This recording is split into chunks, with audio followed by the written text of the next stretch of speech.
세일보트의 방향을 조정하는 방법에 대해서 살펴보도록 하겠습니다. 요트의 방향을 조정하는 방법은 헬름, 세일, 보트 밸런스가 있습니다. 여기서 헬름은 키 또는 조타 장치라고 부릅니다. 요트의 방향을 조정하는 가장 큰 역할을 하는 것이 헬름이기 때문에 오늘 이 시간은 헬름을 중심으로 설명을 하고 그에 따른 세일 모양에 대해서 간단히 설명해 드리도록 하겠습니다. 헬름으로는 러더와 휠 형식이 있습니다. 휠 형식은 보통 자동차 운전하는 것과 같기 때문에 크게 어렵지 않습니다. 저희는 러더 사용법에 대해서 알아보도록 하겠습니다. 보다 쉬운 설명을 위해서 제가 이 러더 그림을 단순화 시켰어요. 그래서 이 그림상의 러더의 어떤 부분이 이 단순화된 그림과 일치하는지 먼저 살펴보도록 하겠습니다.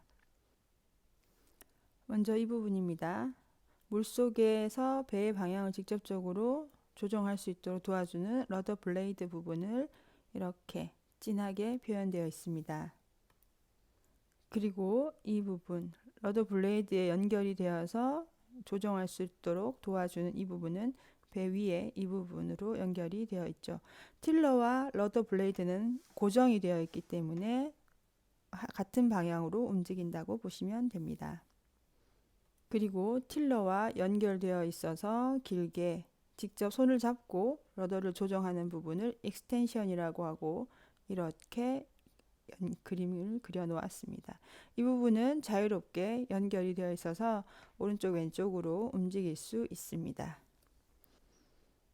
먼저 바람과 상관없이 배가 앞으로 가고 있다는 전제하에서 러더의 동작만으로 배를 한번 움직여 보도록 하겠습니다.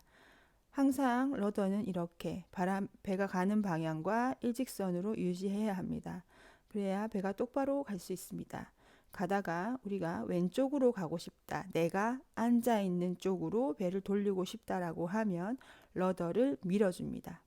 러더를 밀어주게 되면 배는 내 쪽으로 움직이게 되고 내가 가고자 하는 방향으로 배가 방향이 바뀌었다면 다시 러더를 가운데로 두면 됩니다. 다시 한 번 더 내가 앉아있는 쪽으로 배의 방향을 바꾸고 싶다. 러더 밀어주면 방향이 돌고 러더 가운데. 항상 방향을 조절한 다음에는 러더를 가운데 두는 것이 중요합니다. 그럼 반대로 내가 앉아있는 쪽이 아닌 반대쪽으로 가고 싶다면 러더를 당겨줘야겠죠. 그럼 배는 틀어지게 되고 다시 러더 가운데. 한 번 더 당기고 바뀌면 가운데.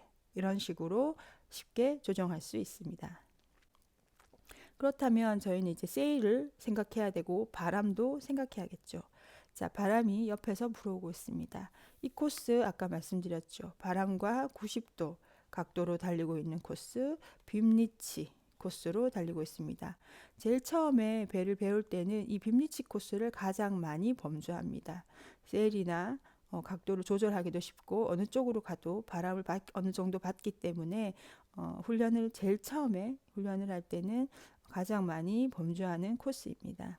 이 세일 모양이 이 빔리치 코스를 갈 때 가장 바람의 힘을 잘 이용할 수 있는 세일 모양입니다. 데크에서 어느 정도 나가 있죠, 세일이. 그래서 적당한 양력과 풍압을 이용해서 앞으로 나아갈 수 있습니다.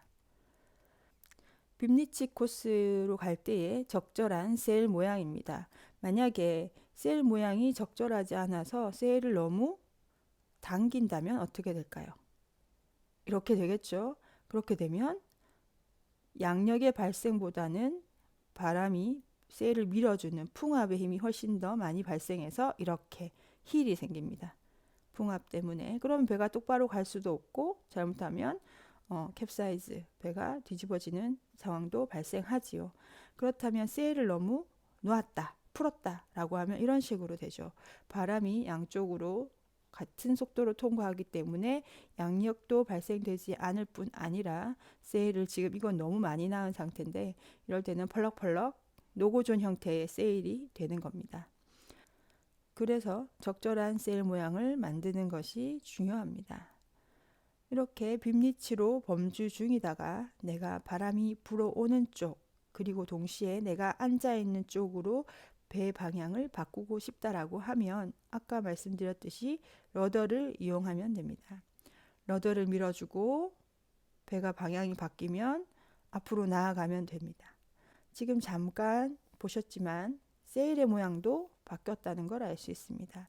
만약에 세일의 조정 없이 러더만 밀어서 배를 움직인다면 이렇게 밀어주면 세일은 그대로 있고요. 배의 방향이 바뀌면서 세일이 바람을 받지 않게 됩니다. 그래서 그런 다음에 세일을 이 바람 방향에 맞게 다시 당겨주면 됩니다. 이 코스는 크로스홀드 코스가 되겠네요. 크로스홀드에 맞는 세일 모양을 만들어주면 됩니다. 그리고 지난 시간에 말씀드렸듯이 풍상, 바람이 불어오는 쪽으로 방향을 올리는 것, 방향을 바꾸는 것을 러핑 업이라고 한다고 말씀드렸죠. 그래서 방금 러핑 업의 동작이었습니다. 그런데 이것을 아까처럼 러더를 밀어주고 방향이 바뀌고 세일이 바람을 안 받으면 다시 당기고 이렇게 가는 것이 아니라 세일을 러더를 밀어줌과 동시에 세일을 당겨주면 그러면 코스 변경이 자연스럽게 이루어집니다. 가다가 러더를 밀어주면 배가 이제 풍측으로 돌아가겠죠. 돌아감과 동시에 세일을 함께 당겨주면 이렇게 바람의 손실 없이 앞으로 나아갈 수 있습니다. 그러면 똑같이 풍하로 바람이 불어오는 쪽이 아니라 내가 앉아있는 반대쪽으로 배를 방향을 바꾼다고 했을 때 러더만 보면 러더를 당기고 그러면 배가 떨어지겠죠. 각이. 그리고 러더 가운데. 그런데 지금 잠깐 세일 모양이 바뀐 걸 보셨나요? 이 데크와 세일의 거리를 다시 한번 보시기 바랍니다. 자, 러더 당기고 옮기면 베어, 세일을 풀어주죠. 그런데 풍하에서는 배를 러더를 당기고 배가 돌아가고 그대로 가더라도 만약에 혹시 여기서 러더를 가운데 두고 가더라도 배는 갑니다. 왜냐하면 어느 정도의 풍압을 받고 있기 때문이죠. 하지만 이렇게 되면 배의 속도는 많이 떨어집니다. 배가 적절한 양력을 얻지 못하기 때문이죠.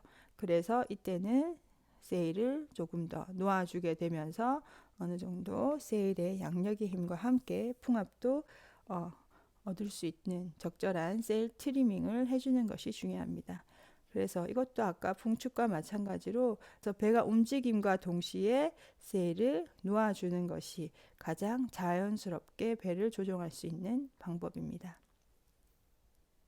지금까지 우리는 러더를 이용해서 배 방향을 조정하고 그리고 바람에 맞는 세일 모양을 만드는 것이 중요하다는 것을 말씀드렸습니다. 그러면 바람이 어디서 오는지 알아야 우리가 거기에 맞는 세일 모양을 만들어낼 수 있겠죠. 그래서 바람이 어디에서 오는지 알 수 있는 힌트들을 한번 살펴보도록 하겠습니다. 먼저 배를 타러 갔을 때 가만히 서서 신체에 불어오는 바람을 느껴보는 것입니다. 얼굴을 오른쪽 왼쪽으로 돌려보면서 내 몸에 내 손에 닿는 바람의 느낌을 느껴보는 것이 중요합니다.